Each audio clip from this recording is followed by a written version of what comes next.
Hey everybody, welcome back to the channel. HTM here with a PTS update. Taking a look at update 32. The patch notes have just gone live, and we're going to be jumping right into class and combat changes because there's some very interesting things happening in this latest update that I think you should be aware of. And so let's jump right into combat and gameplay, starting with the changes to critical damage. Critical damage and healing now has a hard cap of 125%. This says you can go beyond 125%, so with your buffs and your set pieces, but critical strikes will not deal more than 125% damage or healing in total. So this is the critical cap which they spoke about, especially in PvE content. They're looking at lowering the viability of critical damage to make other options more viable. So that is a major change. You should expect a pretty large impact if you're, an endgame player, if you're running in optimized trial groups where your goal was to, get as much crit damage as possible. Whereas if you're a solo player or, not max level yet, it's not going to have quite the same impact. So let me know what you think about that in the comments section below. Again, this is just week 1 of the PTS. The server isn't even up yet for testing, so we'll definitely have to do some more checks on this as we go along. Now, there were some changes made to Bash as well. They slightly reduced the cooldown, they reduced the cost quite a bit, and they made a very interesting change as far as the damage. Check this out. The damage of Bash now scales with a mixture of your physical and spell resistance plus 1 extra damage. So Bash does not scale with offensive stats, it actually scales with your resistance. So that's really interesting. I definitely want to check this out and see how hard a build can bash for based on those resistance values.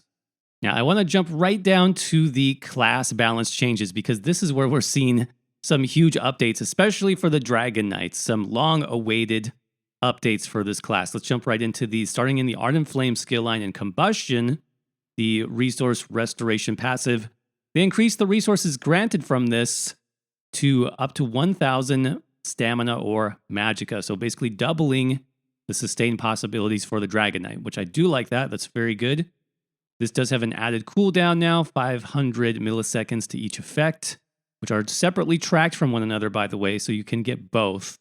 Now, Inferno got a nice buff as well. I'm really excited about this, especially for hybrid builds. So this ability and the Cauterize morph, so both morphs of this skill, either the damage or the healing, now grant both Major Prophecy and Savagery. This is something that I've asked for previously. So you're getting both weapon critical and spell critical from this one buff. This is really good. You're not going to have to run this buff plus another skill like Inner Light or Camouflage Hunter to get both buffs that you need. So that's really good.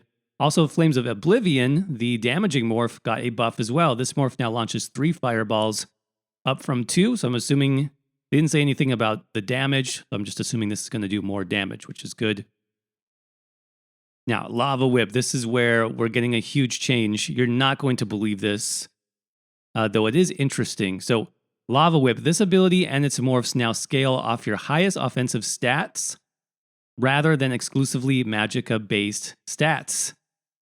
May this finally end the age-old debate over getting a stamina whip. So, I don't know, it's not really a stamina whip, but it does scale off your highest stats. So, this will be interesting to try to put into some hybrid builds, at least builds that will have enough magicka to cast this, because you're not going to be able to spam a magicka-based ability on a stamina build. That's just not going to work. You don't have enough resources or recovery to make that work. But I am excited that it's going to deal more damage on either a stamina build or a hybrid build. But yeah, it's interesting that they didn't actually change it to a pure stamina morph. Let's keep on going. Flame Lash. Just fixed an issue with the off balance, so that's not a big deal. And Power Lash now heals immediately rather than over 2 seconds, but its total healing per cast has been reduced. Power Lash no longer has a 3-second cooldown. Okay, interesting. And then the Molten Whip morph, Seething Fury now lasts 10 seconds per stack, up from 5 seconds. Okay, so that's good. So this is going to be easier to get into a rotation. So overall, I think this is pretty cool that they changed the scaling of this skill and its morphs. but I'm still not sure this is viable for a stamina build. Let me know what you guys think down in the comments section below. Will you be using this on a stamina Dragonknight or perhaps a hybrid Dragonknight? Remember, you can use the different morphs here. Would you use Power Lash on the stam build for the heal? I don't know. Let me know what you think. World in Ruin, which is a passive damage ability. This passive now increases your damage done with flame and poison attacks by 2 and 5%, rather than increasing your damage done with area of effect flame attacks and reducing the cost of your poison abilities. Okay, wow, that's a pretty significant change. So you don't get the cost reduction of poison abilities anymore, or the AoE damage. You're just getting flat damage increase by 5%. So that's kind of similar to the sorcerer passives. They get the physical damage and the shock damage. Very similar to that. Let's see here. This passive has been holding back the class in terms of PvE damage output, while the sustain portion for Stamina Dragonknights has some niche gameplay. We feel like it missed the mark. Okay. I guess I'm okay with that change in general. Yeah, I think that's fine. Now we're going to move on to the next skill line for Dragonknights, Earth and Heart Ash Cloud. This ability now costs 378 magicka every second while active rather than having the massive upfront cost. Okay, this is interesting. So the ability is going to cost over the duration, kind of like Mistform, I guess. It doesn't say, can you cancel this ability? It's not a channel. It's really interesting. I don't know any other ability that works like that. These abilities now tick 15 times over the duration, 15 seconds at base, and it ranks up in healing done. So I'll definitely have to check that one out. That is interesting how they're going to make that work with the magicka cost over time. And then Battle Roar got a slight update. This passive now restores 50 resources per ultimate rather than 46. So that's going to help with your sustain slightly as the Dragonknight. Interesting changes for this class. Definitely some good ones in here. Some maybe question marks I have, especially about Whip. Let me know what you guys think about those in the comments section. Moving on to a few other classes. For Necromancers Boneyard, increase the damage of this ability by 10% per tick. So some extra damage on that skill sounds good. Nightblade's Grim Focus. This ability and its morphs now grants 1% damage done per stack rather than critical damage and healing. Okay. So this has to do with the critical damage cap, obviously, and now it's just flat damage done. Very interesting. Then we have a change to Path of Darkness, Twisting Path. This ability's damage now scales dynamically with the highest of your offensive stats. That is really cool for Stamina Nightblades, you guys. Twisting Path is now usable. It's going to cost magicka, but this is a nice AoE damage over time. Very cool. I'm going to want to test that out for sure. Onto the Sorcerer class, Storm Calling, Lightning Splash, just a fix here where the ability was ending too soon. That's fine. Templar class, Spear Shards, fixed an issue with the ability and some morphs ending too soon. Backlash, the ability and its visual effects are now visible to the caster and enemies rather than anyone.